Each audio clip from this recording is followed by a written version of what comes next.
খুব বেশি বিপদে আছেন, দেয়ালে পিঠ থেকে গেছে, পৃথিবীতে কোনো মানুষের কাছ থেকে সহায়তা পাওয়ার আশা ছেড়ে দিয়েছেন, অসুবিধা নাই। এই তিনটা আমলকে আপনি নিজের জন্য বাধ্যতামূলক করেন, ইনশাআল্লাহ তাআলা হেফাজত করবেন। জীবনে বহুবার আমি আমলটা করে দেখেছি, কঠিন কঠিন বিপদে আল্লাহ তাআলা কিভাবে উদ্ধার করেছেন আমি নিজে অবাক হয়ে গেছি, সারপ্রাইজ হয়ে গেছি। নবী করিম সাল্লাল্লাহু আলাইহি ওয়াসাল্লাম বলেছেন, তার যে কোনো বিপদ থেকে বের হওয়ার জন্য আল্লাহ তাআলা নিজে পথ দেখায় দেন। এমন ভাবে পথ দেখাবেন সে কল্পনাও করবে না। বহুবার আমল করে দেখেছি, আমি হাতে হাতে পেয়েছি আলহামদুলিল্লাহ। কোন বিপদে পড়লে দোয়া ইউনুস খতম করে দোয়া করা যাবে কিনা? দোয়া ইউনুস এটা যে কোনো বিপদে পড়াটা হাদিস এবং কোরআন উভয়টি দ্বারা প্রমাণিত। কোরআনে কারীমে আল্লাহ রাব্বুল আলামিন বলেছেন, ওয়া কাযালিকা নুনজিল মুমিনিন। ইউনুস আলাইহিস সালাম বিপদে পড়ার পর তিনি যে দোয়া করেছেন, লা ইলাহা ইল্লা আনতা সুবহানাক ইন্নী কুনতু মিনাজ জালিমিন, এই বাক্যগুলো পড়ার পর এগুলো বলে বলে আল্লাহর কাছে তিনি দোয়া করেছেন, আল্লাহ তাআলা তার বিপদ উদ্ধার করেছেন। বিপদে পড়ার পর তিনি যেরকম উদ্ধার হয়েছেন এগুলো পড়ে আল্লাহ তাআলা কোরআনে এই দোয়ার উল্লেখ করে, এই বাক্যগুলোর উল্লেখ করে এরপরে বলেছেন, ওয়া কাযালিকা নুনজিল মুমিনিন, একই ভাবে তাকে যেরকম এই বাক্যগুলো এই জিকিরগুলোর মাধ্যমে আমি রক্ষা করেছি, হেফাজত করেছি ওই বিপদ থেকে, মাছের পেট থেকে, একই ভাবে আমি মুমিনদেরকেও রক্ষা করব।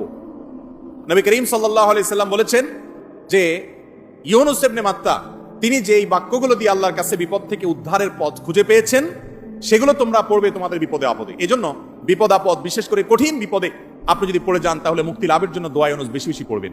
এর পাশাপাশি আরো দুটি আমলের কথা বলতে পারে, যেটা আমার জীবনে বহুবার আমল করে দেখেছি, আমি হাতে হাতে পেয়েছি আলহামদুলিল্লাহ। এক নম্বর হলো দোয়া ইউনুস, আরেকটা হলো ইস্তেগফার। এটাও হাদিসে আসছে, নবী করিম সাল্লাল্লাহু আলাইহি ওয়াসাল্লাম বলেছেন, মান লাজিমাল ইস্তেগফার, যে ব্যক্তি ইস্তেগফারকে লাজিম বানায় নেয়। লাজিম বানায় মানে কি? মানে পড়তেই থাকে, থামে না। টয়লেটে গেছে তখন শুধু বন্ধ, খাচ্ছে তখন শুধু বন্ধ, ঘুমাচ্ছে তখন শুধু বন্ধ, আর সারাক্ষণ পড়তেই থাকে ইস্তেগফার। আস্তাগফিরুল্লাহ ওয়া আতুবু ইলাইহি, সাইয়্যিদুল ইস্তেগফার বা যে কোনো ইস্তেগফার, সবচেয়ে ছোট ইস্তেগফার আস্তাগফিরুল্লাহ আস্তাগফিরুল্লাহ, এটা যে পড়তেই থাকে, নবী করিম সাল্লাল্লাহু আলাইহি ওয়াসাল্লাম বলেছেন, তার যে কোনো বিপদ থেকে বের হওয়ার জন্য আল্লাহ তাআলা নিজে পথ দেখায় দেন। এমন ভাবে পথ দেখাবেন সে কল্পনাও করবে না। এবং জীবনে বহুবার আমি আমলটা করে দেখেছি, কঠিন কঠিন বিপদে আল্লাহ তাআলা কিভাবে উদ্ধার করেছেন আমি নিজে অবাক হয়ে গেছি, সারপ্রাইজ হয়ে গেছি। নাম্বার 3, দুরুদ।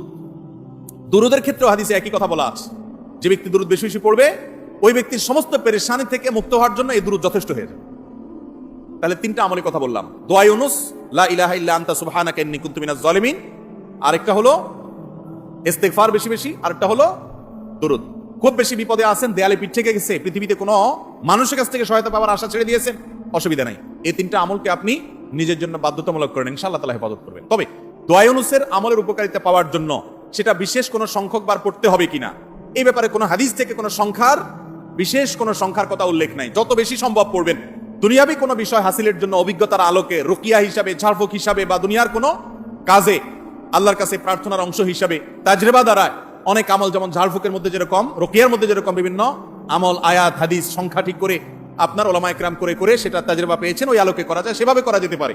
কিন্তু সওয়াবের আশা যদি হয় যে এত সংখ্যক বার পড়লে এটা হবে, তাহলে সেটা হাদিস দ্বারা প্রমাণিত না। আর মৃত ব্যক্তির জন্য যদি হয় তাহলে তো সেক্ষেত্রে আরো এটাকে সংখ্যা ঠিক করে করার কোনো গ্রহণযোগ্যতা নাই। কারণ সংখ্যা যদি হাদিস এবং কোরআনে উল্লেখ না থাকে, আমরা কেউ সংখ্যা বসায় দেওয়ার অধিকার আমাদের নাই। বিশেষ করে মুর্দার জন্য যে খতমের সিস্টেম আমাদের দেশে প্রচলিত আছে, এই সিস্টেম বেদাত, এবং এতে কোনোভাবেই মুর্দার কোনো উপকার হবে না।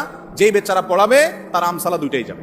কয়েকদিন আগে দালম দেওবন থেকে ফতোয়া বের হয়েছে বিষয়, বিশেষ করে কোরআনে কারীমের খতম করানো হয়েছে সে বিষয়। তো এই জন্য মুর্দার জন্য দোয়া করে বা তার জন্য খতমের অ্যারেঞ্জ করে মুর্দার কোনো উপকারে, বিশেষ করে টাকা নিয়ে যদি আপনি করেন তাহলে সেক্ষেত্রে কোনো উপকারে আসবে না, বরং সেটা নাজায়েজ এবং গুনাহের কথা। বাকি হ্যাঁ, মুর্দার জন্য আমরা দোয়া করব এবং তাদের জন্য অবশ্যই কোরআনে কারীম তেলাওয়াত আর যে সমস্ত আমলগুলো করা যেতে পারে সেগুলো করব, কিন্তু টাকা দিয়ে নয়।